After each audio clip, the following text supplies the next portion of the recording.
Residential senior secondary school की online क्लासों में आप सभी का स्वागत है। मैं आर.के. शर्मा, राजनीति विज्ञान का अध्यापक, कक्षा 12वीं कला वर्ग में आपका जो टॉपिक चल रहा है 6 लेसन, जिसका नाम है राजनीति संस्कृति। राजनीति संस्कृति का अर्थ और परिभाषाओं के बारे में जिक्र अपन कर चुके हैं। आज जो आपका टॉपिक चलेगा वो चलेगा राजनीति संस्कृति की विशेषता, कि राजनीति संस्कृति की विशेषता कौन कौन सी होती है उसके बारे में अपन चर्चा करेंगे। तो राजनीतिक संस्कृति की विशेषताओं के बारे में अपन जिक्र करते हैं, वो देखिए राजनीतिक संस्कृति की विशेषता क्या है। पहली विशेषता है समन्वयकारी स्वरूप पाया जाता है। समन्वयकारी का मतलब होता है तालमेल, एक दूसरे से संबंध पाया जाता है। राजनीतिक संस्कृति में अनेक जीवन मूल्य आते हैं।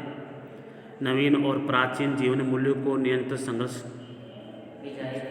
भी जारी रहता है। और राजनीतिक संस्कृति की विशेषता इन दोनों के मध्य क्या करने की कोशिश करती है, समन्वय या तालमेल बैठाने की कोशिश करती है। तो देखिए प्राचीन विचारक भी हैं, नवीन विचार भी हैं, और दोनों में तालमेल बैठाने का काम जो है राजनीतिक संस्कृति को करना पड़ता है, या राजनीतिक संस्कृति दोनों में तालमेल बैठाती है। तो सबसे पहली विशेषता क्या है इसकी, जो राजनीतिक जो संस्कृति है उसकी सबसे बड़ी विशेषता है कि समन्वयकारी स्वरूप पाया जाता है। दोनों की प्राचीन और वर्तमान दोनों संस्कृतियों में तालमेल बैठाती है, दोनों की तालमेल बैठाने की कोशिश करती है। तो पहली विशेषता है तालमेल बैठाना, इसका तालमेल बैठाने का स्वरूप पाया जाता है। तो दूसरी विशेषता आपके सामने है, वो है नैतिक मूल्य के प्रति समर्पण।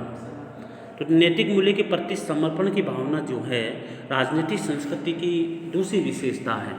तो राजनीतिक संस्कृति के नैतिक मूल्य के समर्थन की आवश्यकता होती है।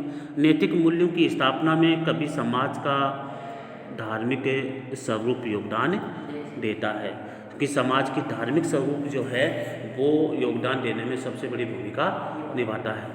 इसके बाद अमूर्त स्वरूप, अमूर्त का मतलब जो दिखाई नहीं देता है उसको कहते हैं अमूर्त। जब जनता राज्य के प्रति अपना विद्रोह या आक्रोश जाहिर करती है, तो जो कि राज्य के किसी कानून या कार्य के फलस्वरूप होता है।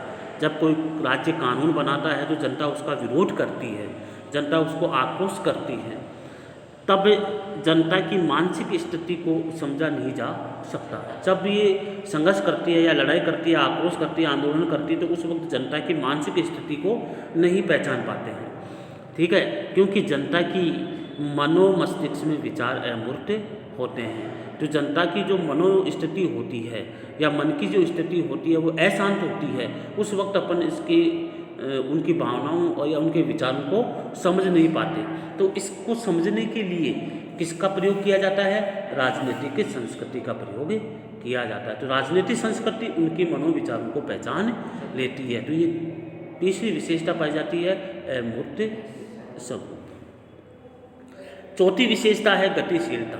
व्यक्ति और समाज के जीवन मूल्य में जो परिस्थिति जो होती है और सामाजिक आवश्यकताओं के अनुसार बदलते रहते हैं, सामाजिक आवश्यकताओं के अनुसार हमेशा बदलते रहते हैं। इसके बाद आपके सामने 4 विशेषताओं के बारे में अपन चर्चा की है। आमंड द्वारा या आमंड पावेल द्वारा जो राजनीतिक संस्कृति के जो प्रकार बताए हैं वो कौन कौन से हैं। राजनीतिक संस्कृति के जो प्रकार हैं, सबसे पहला प्रकार कौन सा है, आंग्ल अमेरिकी राजनीतिक व्यवस्था।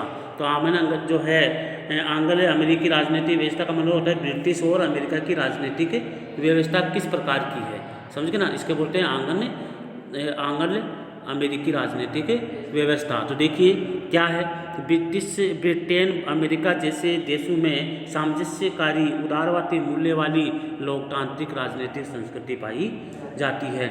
महाद्वीपीय यूरोपीय राजनीतिक व्यवस्था दूसरी आती है, महाद्वीपीय यूरोपीय राजनीतिक व्यवस्था फ्रांस और जर्मनी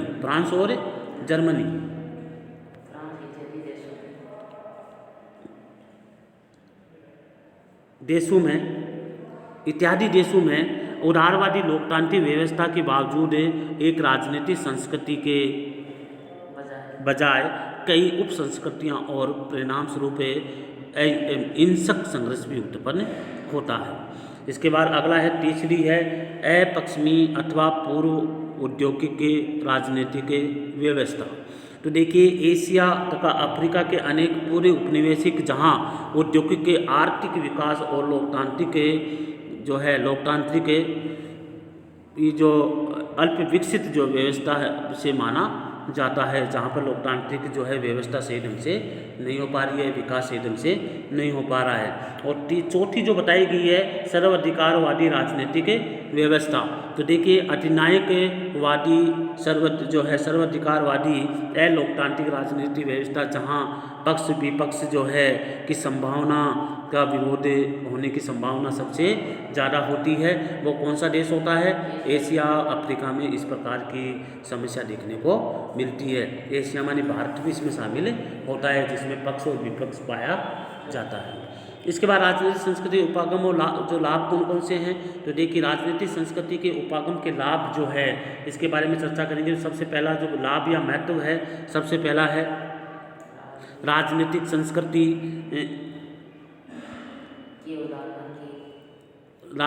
संस्कृति की अवधारणा के फलस्वरूप अध्ययनकर्ताओं का केंद्र बिंदु जो है औपचारिक संरचनाएं जो है संस्था और में रह करके समाज बन जाता है।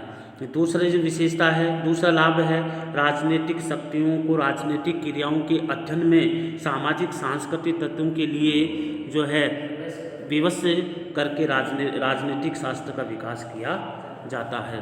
और तीसरा लाभ है अध्ययन में विवेकता लाने का प्रयास किया जाता है, माने बुद्धि का विकास किया जाता है।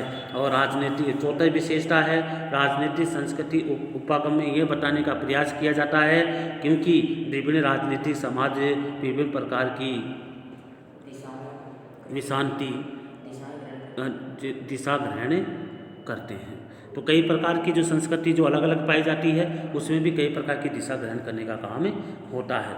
इसके बाद अगला जो आपका टॉपिक है वो है राजनीतिक संस्कृति और लोकतंत्र। देखिए पहला पॉइंट आपके सामने है कि राजनीतिक संस्कृति और लोकतंत्र किस प्रकार जो है पाया जाता है। राजनीतिक संस्कृति की अवधारणा इस बात पर बल देती है कि जनता के विश्वास और कुशलता का राजनीतिक पर सामान्य रूप से महत्वपूर्ण प्रभाव पड़ता है, विशेष रूप से प्रजातांत्रिक संस्थाओं पर सबसे ज़्यादा देखने को मिलता है। इसके बाद दूसरा पॉइंट इसमें बताया गया है एक समाज में संस्कृति का व्यवहार मूल्य और ज्ञान की वह व्यवस्था है जो पीढ़ी दर पीढ़ी स्थानांतरित होती रहती है। अगला जो बताया गया 2 विश्व युद्ध के बाद भी ब्रिटेन और अमेरिका में उदार लोकतंत्र या संस्थाएं सुरक्षित नहीं रही, जबकि जर्मनी स्पेन और इटली में संवैधानिक ढांचे नष्ट हो गया।